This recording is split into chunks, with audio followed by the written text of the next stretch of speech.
Good morning मेरे प्यारे बच्चों। आ, परसों मैंने एक टास्क दिया था आप लोगों को कि मंडे से हम ब्रायोफाइट्स की पढ़ाई शुरू करेंगे, तो प्लीज काइंडली थोड़ा सा अपने आप को इंट्रोड्यूस कर लेना है ना, ब्रायोफिटिक ग्रुप ऑफ प्लांट्स के साथ। ठीक है, उम्मीद करता हूँ ठीक है अच्छे से इंट्रोड्यूस हो गए होंगे। ठीक है, तो जब आप कोई नया प्लांट ग्रुप या ऑर्गेनिज्म का ग्रुप का स्टडी शुरू करते हैं तो हल्का सा इंट्रोडक्शन हुए बगैर, इंट्रोड्यूस हुए बगैर पढ़ने में उतना मजा नहीं आता है बच्चों। ठीक है, ठीक है। जैसे हम एल्गी शब्द बोलते हैं, हमारे दिमाग में कुछ काई शेवाल आ जाता है। ठीक है, फंजाई बोलते ही कहीं पर हमको कोई कोई ब्रेड का टुकड़ा में कहीं कुछ उगा हुआ है, फंगस फंगस बोलते हैं हम। ठीक है, ठीक है। उसी तरह से ही ब्रायोफाइट्स बोलते ही आपके दिमाग में कुछ पिक्चर बनना चाहिए बच्चों। ठीक है, मैं उम्मीद करता हूं आपका पिक्चर बन चुका होगा बच्चों।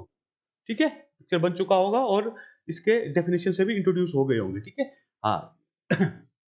टॉपिक को आगे बढ़ाने से पहले हल्का सा हल्का सा डेफिनेशन के कुछ पॉइंट्स है ना, कुछ पॉइंट्स जो कि ब्रायोफिटिक ग्रुप ऑफ प्लांट्स को डिफाइन करते हैं बच्चों, है ना, डिफाइन करते हैं। उनको मैं थोड़ा सा डिस्कस करना चाहूंगा। ठीक है, सबसे पहला तो ये है कि these are a group of which is quite less diverse as compared to fungi, algae, and angiospermic group of organisms, because approximately 20,000 species of bryophytes have been reported till date globally. 20,000 species globally. ठीक है, तो अगर कोई पूछता है हाँ जी, एक group of plants है जिनकी डाइवर्सिटी अप्रोक्सीमेटली 20,000 स्पीशीज है, तो आपके दिमाग में एकदम से पिक्चर बन जाना चाहिए, okay these are talking about bryophytes. ठीक है, दूसरा पॉइंट है कि दीज आर डेफिनेशन। ठीक है, these are the first land plants, land plants. ठीक है, वाई? क्योंकि जब हम इनको स्टडी करते हैं, what we find that they live a amphibious mode of life, amphibious mode of life.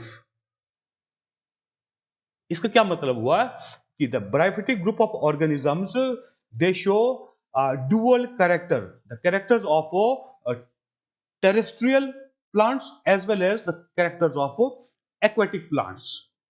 ठीक है बच्चों, on the basis of necessity of water।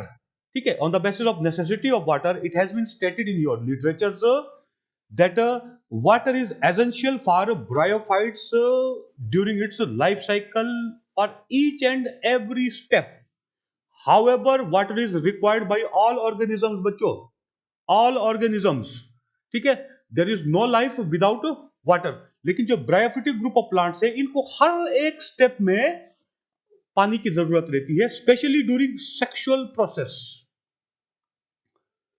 Sexual process ये मैं डिटेल बाद में बताऊंगा बच्चों। ठीक है, आप लोगों को एक क्वेश्चन भी आ जाता है। ठीक है, why bryophytes are called amphibians of plant kingdom. ठीक है, तो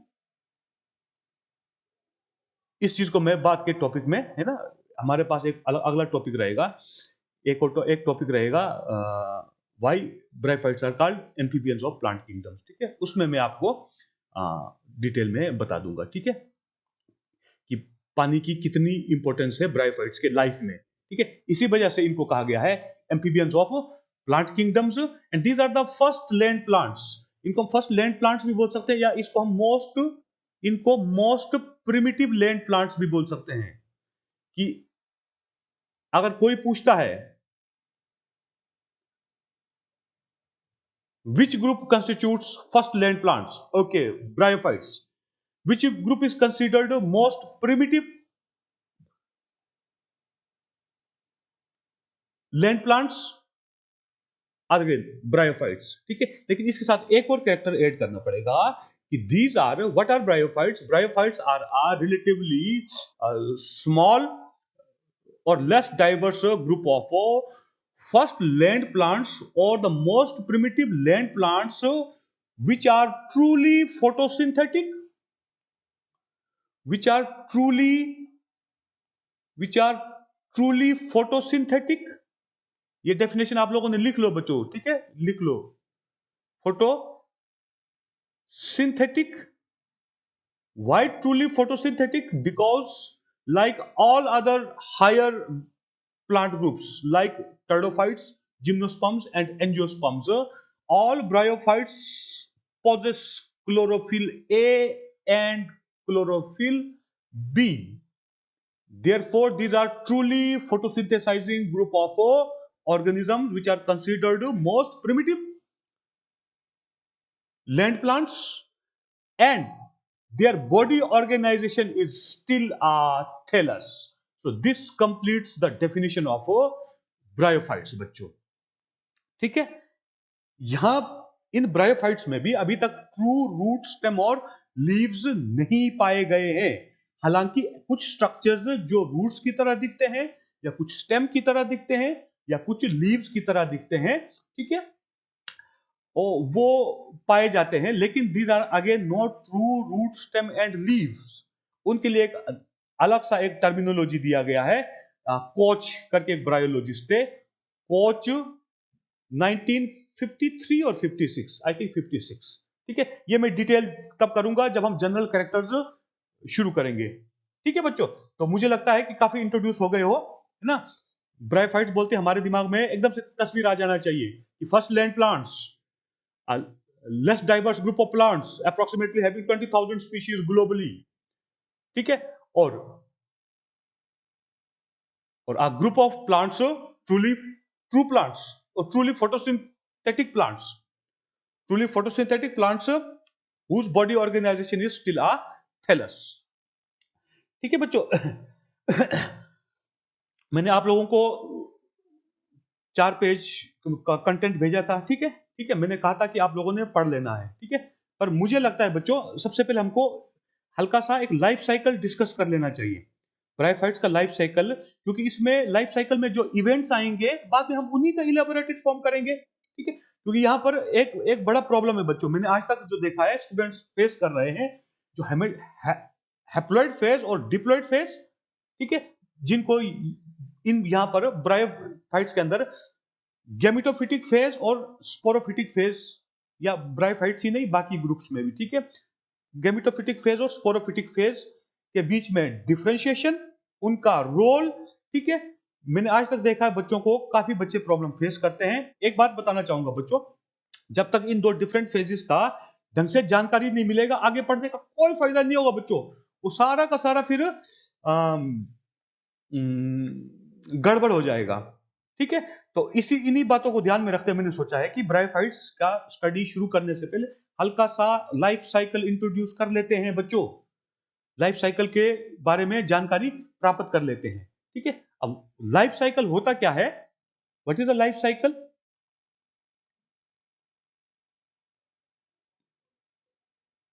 that every organism every organism most of the organisms in their lifespan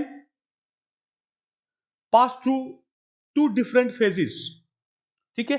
या ब्रायोफाइट्स के केस में लूंगा एक गैमेटोफिटिक फेज एंड एक स्पोरोफिटिक फेज, या एक हैप्लॉइड फेज और एक डिप्लॉइड फेज, ठीक है। तो एक ऑर्गेनिज्म, क्या तुम्हें इसको एक बार फिर से एक बिल्कुल सिंपल तरीके से एक्सप्लेन करूंगा। लाइफ साइकिल कहां से शुरू होता है बच्चों? जब किसी ऑर्गेनिज्म का बर्थ होता है, ठीक है, उसके बाद ये अपने जीवन को आगे बढ़ाता है। पहले एक जुवेनाइल फेज से होकर गुजरता है, ठीक है, जुवेनाइल यंग फेज से, ठीक है। उसके बाद फिर वो एक रिप्रोडक्टिव फेज से होकर गुजरता है, ठीक है। रिप्रोडक्टिव फेज से जब होके गुजरेगा तब वो क्या बनाता है, प्रोपेग्यूल्स। अगेन इसको मैं बार बार डिफाइन नहीं करूंगा, ठीक है। जैसे ह्यूमंस का केस लो, हमारे पास क्या प्रोपेग्यूल रहता है, male gamete and female gamete, they fuse and make a zygote, और दोज गैमीट्स और that diploid zygote is considered a propagule, means a structure which is responsible for makeup of next life, ठीक है, propagule। propagule बनाता है and after that it dies। so this is the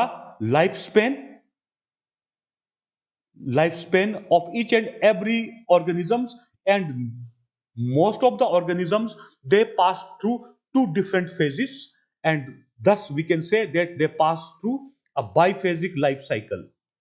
biphasic life cycle, same is the case with all bryophytic members. All the bryophytes undergo biphasic life cycle, that is, they live as a juvenile structure and they live as a reproductive structure, they produce propagules and then die।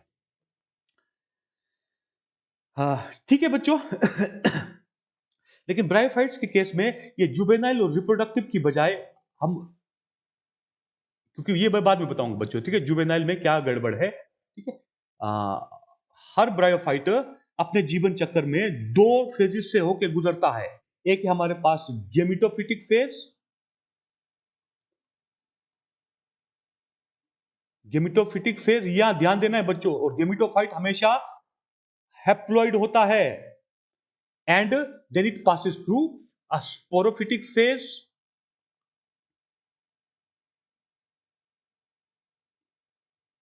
Sporophytic phase which is diploid. जब हम advanced organisms की बात करेंगे, जैसे मान लो, फिर example देता हूं ह्यूमंस का, ठीक है बच्चों। ह्यूमंस में हम लोग अपना जीवन चक्र मैक्सिमली डिप्लॉइड फेज में गुजारते हैं। हमारे बॉडी का हर एक सेल में डिप्लॉइड कॉन्स्टिट्यूशन होता है न्यूक्लियस का, ठीक है। न्यूक्लियस के अंदर double the set of chromosomes, ठीक है। वेरेज हमारे अंदर हैप्लॉइड फेज कहां नजर आता है, सिर्फ जब हम गेमिटोजेनेसिस करते हैं, मेल या एंड फीमेल गेमिट्स जब बनाते हैं, ठीक है। तो occurrence of these two different phases, gametophytic phase and sporophytic phase, constitute the life cycle of an organism। and one more terminology है ना, आप लोगों को शायद नया होगा, and the sequential occurrence of these two phases, gametophytic phase, sporophytic phase, and then gametophytic phase of next generation, sporophytic phase, ठीक है। this sequential occurrence is called alternation of generation। in other words, life cycle and alternation of generation, these two are synonymous to each other। so the sequential occurrence of two different phases in a life cycle is called alternation of generation। alternation of generation। तो इतना मेरे ख्याल में काफी हो चुका है बच्चों, ठीक है। अब मैं सीधे आता हूं, मैंने एक स्लाइड तैयार किया आप लोगों के लिए।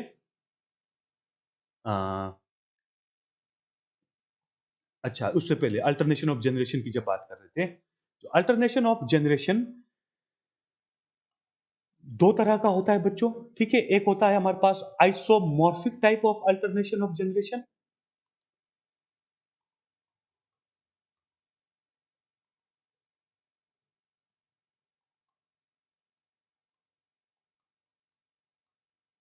Isomorphic type of alternation of generation, और इसको हम बोल सकते हैं homologous type of alternation of generation, homologous.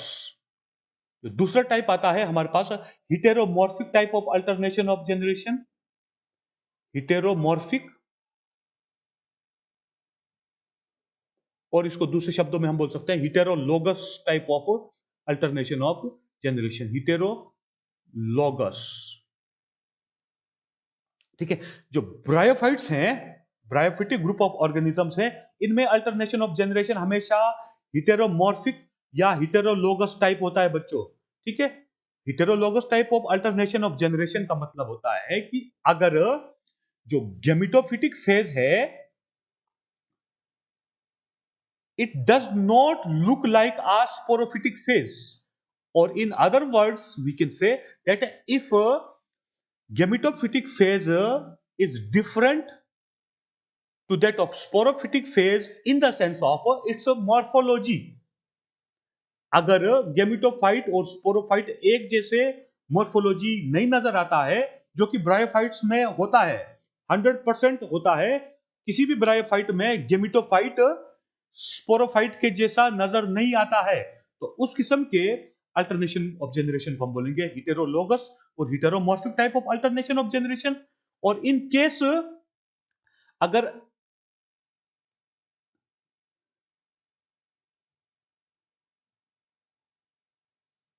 जो gametophytic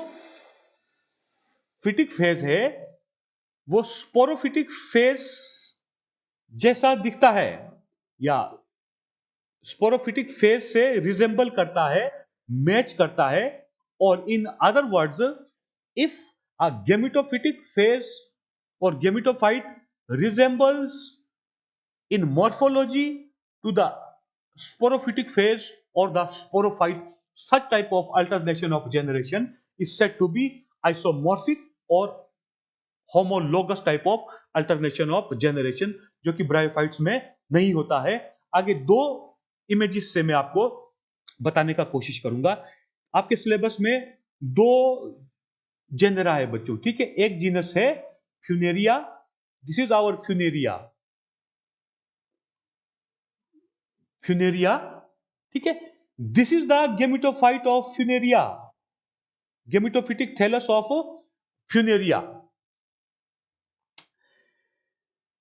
and this is the sporophytic phase of Funaria. अब आप लोग बोलोगे यार सर ये तो कुछ परेशान कर रहे हैं ना.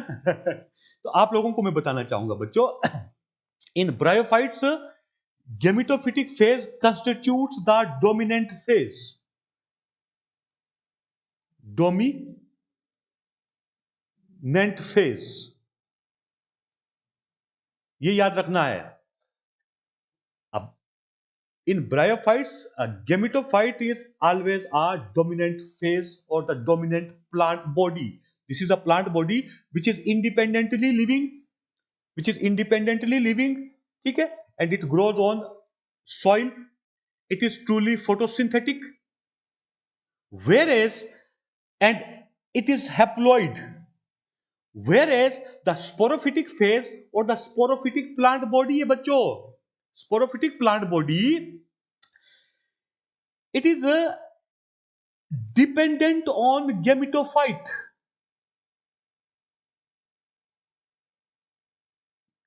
Dependent on gametophyte, on the basis of its nutritional requirements. Why? Because ये आपको तो टिपिकल लग रहा है, मुझे मालूम है बच्चों, ठीक है, कि यार सर ये अलग एक प्लांट बॉडी कैसे कर दिया, ठीक है. ये कुदरत का, हमेशा फिर वही बात करता हूं बच्चों, कुदरत का करिश्मा है बच्चों, है ना. हमारे पास ऐसे ऐसे डाइवर्स ग्रुप ऑफ ऑर्गेनिजम्स हैं, ठीक है बच्चों. जो ब्रायोफाइट्स के अंदर जो स्पोरोफिटिक प्लांट बॉडी है, स्पोरोफिटिक प्लांट बॉडी ये हमेशा डिपेंडेंट होता है बच्चों, ठीक है. इसीलिए कहा गया है कि this plant body is recessive. The sporophytic plant body is recessive in case of bryophytic group of plants, whereas the gametophyte is dominant in the sense that the sporophytic plant body has to depend upon the gametophyte. It cannot grow independently on soil. It cannot grow. Why? Because it has no mean to get its inorganic nutrition. फिर वही बात करता हूं, और nutrition दो तरह का है, एक ऑर्गेनिक है, एक इनऑर्गेनिक है, ठीक है. जो स्पोरोफिटिक फेज है ये इनऑर्गेनिक न्यूट्रिशन के लिए कंप्लीटली गेमेटोफाइट के ऊपर डिपेंड करता है, completely.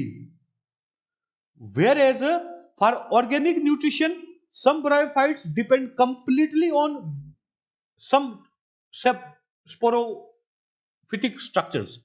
Some sporophytic structures depend completely on gametophyte, whereas in some cases they can synthesize their own organic food completely or partially, ठीक है. Here we will take example of Funaria. Funaria का जो ये sporophyte का top portion नजर आ रहा है जिसको हम कैप्सूल बोलते हैं, इसमें क्लोरोफिल्स मौजूद होते हैं बच्चों, इनके सेल्स में क्लोरोप्लास्ट होते हैं। तो हम कह सकते हैं कि जो फ्यूनेरिया का स्पोरोफाइट है, this is completely dependent on gametophyte for drying its inorganic nutrition, and it is partially dependent on gametophyte for drying its organic nutrition, because the capsular region of the sporophyte of Funaria is capable to synthesize its own food। ठीक है, और चूंकि हमारा main point क्या था बच्चों, gametophyte not at all resembles in morphology to the sporophyte। Sporophyte ऐसा structure नजर आ रहा है और गेमिटोफाइट हमारे पास ऐसा स्ट्रक्चर नजर आ रहा है। तो हम बोल सकते हैं कि this is an heterologous type of alternation of generation which each and every bryophytic genus और bryophytic species undergoes। एक और एग्जांपल मैं दूंगा, ये मार्केंशिया है बच्चों, this is your second genus from your syllabus, you have only two genera, one is Marchantia, one is Funaria. ठीक है, दिस इज मार्केंशिया, मार्केंशिया ये इसका गेमिटोफिटिक स्ट्रक्चर है, this is gametophyte and it is always haploid we know, and this is sporophyte, ये मैंने अलग से बताया, हालांकि इसी के ऊपर लगता है बच्चों, गेमिटोफाइट के ऊपर कुछ स्पेशल ब्रांचेस आते हैं, उनके ऊपर ये स्पोरोफिटिक स्ट्रक्चर लगता है। ठीक है, this is sporophytic structure and it is diploid. So morphology wise this is gametophyte, this is sporophyte, not at all matching, ये दोनों मैच नहीं कर रहे हैं, एक जैसे नहीं है। सो हम बोल सकते हैं अगेन कि ब्रायोफाइट्स में अल्टरनेशन ऑफ जनरेशन हेटेरोलोगस होता है। ठीक है, अब न्यूट्रिशन की बात करते हैं बच्चों, जो ये स्पोरोगोनियम, ओके नया टर्म आ गया स्पोरोगोनियम, कोई स्पोरोफिटिक फेज जब इंडिपेंडेंटली एग्जिस्ट नहीं करता है बच्चों, ठीक है, और वो गेमिटोफाइट के ऊपर डिपेंड करता है, उस टाइम में उस स्पोरोफिटिक फेज को हम स्पोरोगोनियम भी बोलते हैं, स्पोरोगोनियम ही बोलते हैं बच्चों, ये याद रखना है।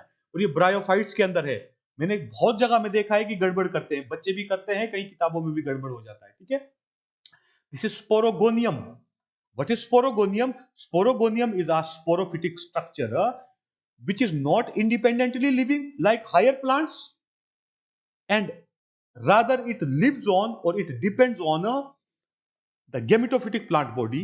In that case, the sporophytic plant body or the sporophytic phase is said to be a sporogonium। मेरे बच्चों याद रखना है। और मार्केंशिया के केस में चाहे इनऑर्गेनिक न्यूट्रिशन हो चाहे ऑर्गेनिक न्यूट्रिशन हो, the sporophytic phase is completely dependent on gametophytic phase, because in the sporogonium of Markensia there is no chloroplast। ठीक है, so it cannot synthesize its food। तो ये काफी हो गया बच्चों, उम्मीद करता हूं काफी कुछ क्लियर हो चुका होगा बच्चों। ठीक है, ये चीजें क्लियर करने, जब तक क्लियर नहीं होंगी बच्चों, ब्रायोफाइट्स पढ़ने का कोई फायदा नहीं होगा, मैं सीधे बोल देता हूं, कुछ समझ नहीं आएगा बच्चों। ठीक है हाँ, ये मुझे लगता है हमको अगले लेक्चर में करता हूं। अब सीधे हम इसके लाइफ साइकिल पे आते हैं बच्चों। ठीक है, ब्रायोफाइट्स के लाइफ साइकिल पे आते हैं, तो बस 10-15 मिनट में वो कंक्लूड हो जाएगा। तो मिलते हैं अगले लेक्चर में।